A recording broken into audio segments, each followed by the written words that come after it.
bonjour à tous. L'intelligence artificielle, on en entend parler absolument partout, c'est vrai? Ah oui, ça c'est sûr. Des filtres anti-spam dans nos mails qu'on remarque même plus, jusqu'aux voitures qui commencent à se conduire toutes seules. Clairement, ce n'est plus de la science-fiction, hein. C'est une force bien réelle qui transforme nos vies, nos entreprises. Complètement. Alors, pour cette plongée, notre mission, ça va être de décortiquer un rapport assez costaud sur le sujet pour en sortir les idées clés, quoi. Oui, faire le tri un peu. Exactement. On va regarder où en est l'IA aujourd'hui, ses impacts concrets, les défis aussi, parce qu'il y en a, et pas des moindres. Et puis, on regardera vers quoi ça nous mène. Un vaste programme. Voilà. Bon, alors, par où on commence? L'état des lieux, peut-être? Où en est l'IA, là, maintenant? Alors, à la base, l'IA, ça repose sur des moteurs assez puissants comme l'apprentissage automatique, le fameux machine learning, et puis aussi l'apprentissage profond, le deep learning. D'accord. En gros, c'est ça qui permet aux machines d'apprendre à partir d'énormément de données, un peu comme nous avec l'expérience, mais à une échelle bien plus grande. Une échelle démentielle, ouais. Voilà. Et c'est ça le socle, en fait, de tout ce qu'on voit, y compris l'IA générative qui a explosé récemment. Ah oui, l'IA générative, celle qui crée des textes, des images incroyables, comme avec DALL-E 3, de la musique même. C'est ça. Mais est-ce que, au-delà du côté un peu spectaculaire, artistique, est-ce que les sources montrent déjà que ça change vraiment la façon dont les boîtes fonctionnent? Ah oui, absolument. L'impact, il est déjà là, il est mesurable. Par exemple, ça peut aider à générer des listes de tâches à partir de photos sur un chantier. Ah, pas mal. Ou alors analyser des vidéos pour la sécurité dans des entrepôts, ce genre de choses.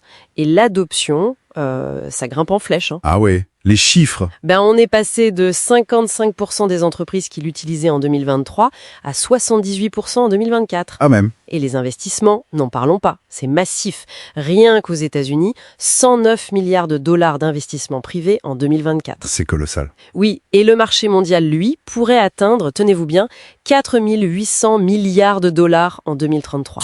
Un chiffre qui donne le vertige. Et ce qui est assez frappant aussi, c'est la vitesse à laquelle ça s'industrialise. En 2024, près de 90% des modèles d'IA importants venaient de l'industrie privée. D'accord, donc plus tellement du monde académique, de la recherche publique. Beaucoup moins, pour les modèles les plus en pointe en tout cas. C'est un point important ça, la domination industrielle, on y reviendra peut-être. Mais d'abord, les bénéfices.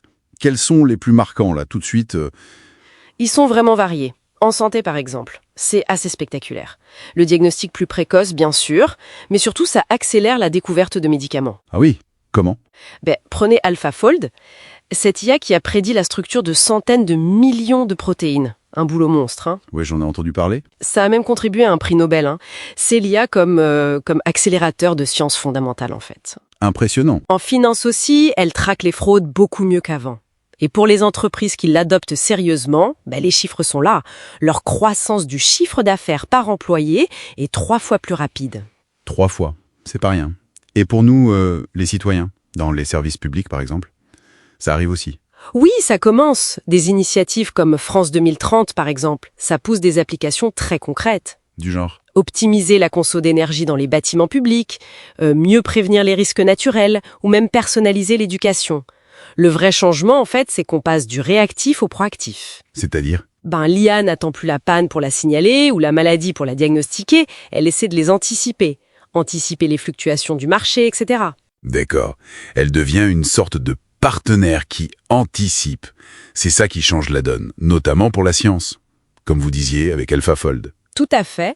Mais attention, ce potentiel énorme, il vient avec des défis. Tout aussi grands. J'imagine. Lesquels surtout? Les sources insistent beaucoup sur les biais algorithmiques.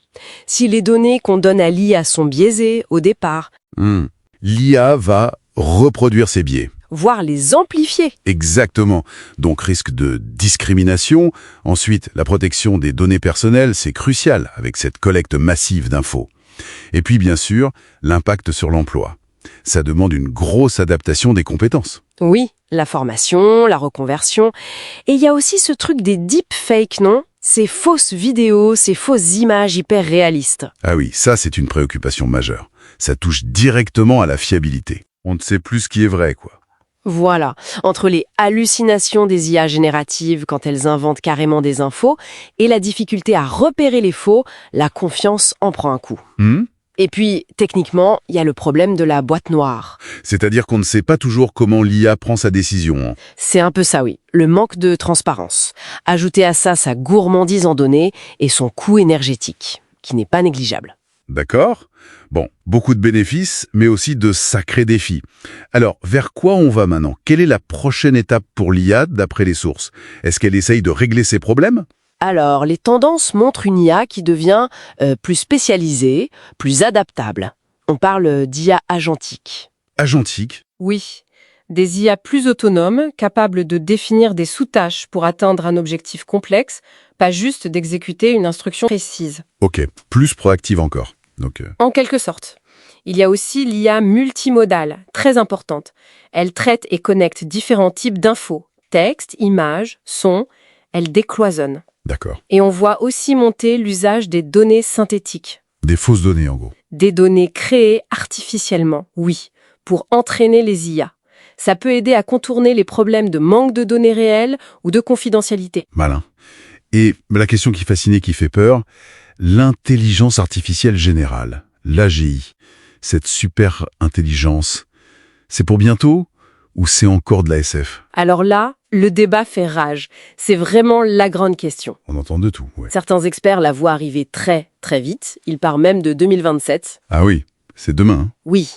Mais d'autres appellent à la prudence. Ils disent qu'on confond peut-être un peu vite la performance incroyable de l'IA sur des tâches spécifiques avec une réelle compréhension, une intelligence générale comme la nôtre. La nuance est de taille. Elle est cruciale.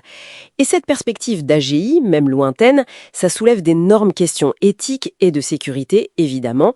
Et d'ailleurs, ça rend la question de la gouvernance mondiale encore plus urgente. Le problème, c'est que c'est très fragmenté aujourd'hui. Oui, chacun fait un peu sa loi dans son coin. L'Europe, les US, la Chine. C'est un peu ça. L'EU a son AI Act, très axé sur les risques. Les États-Unis ont une approche différente, la Chine encore une autre. Il faudrait vraiment une coordination pour encadrer tout ça de manière responsable. Bon, donc si on essaye de résumer un peu cette plongée, on a une technologie avec un potentiel fou, vraiment, transformateur, qui est déjà là, partout, Né indéniablement. mais qui apporte avec elle des défis techniques, éthiques, sociétaux, énormes, et qui demandent une vigilance de tous les instants et une gouvernance solide. C'est exactement ça. Tout l'enjeu est là, trouver cet équilibre délicat entre encourager l'innovation et garantir la responsabilité, la sécurité, l'équité. C'est la clé. Et ça nous laisse peut-être avec une dernière question, un peu en suspens, qui ressortait des sources, surtout avec cette industrialisation galopante dont vous parliez au début. Vu que c'est de plus en plus l'industrie privée qui mène la danse, qui investit massivement, comment on s'assure collectivement que la logique du profit, qui est légitime en soi, ne finisse pas par écraser systématiquement les considérations éthiques et l'intérêt général? C'est la grande question pour l'avenir, en effet. Voilà, de quoi réfléchir.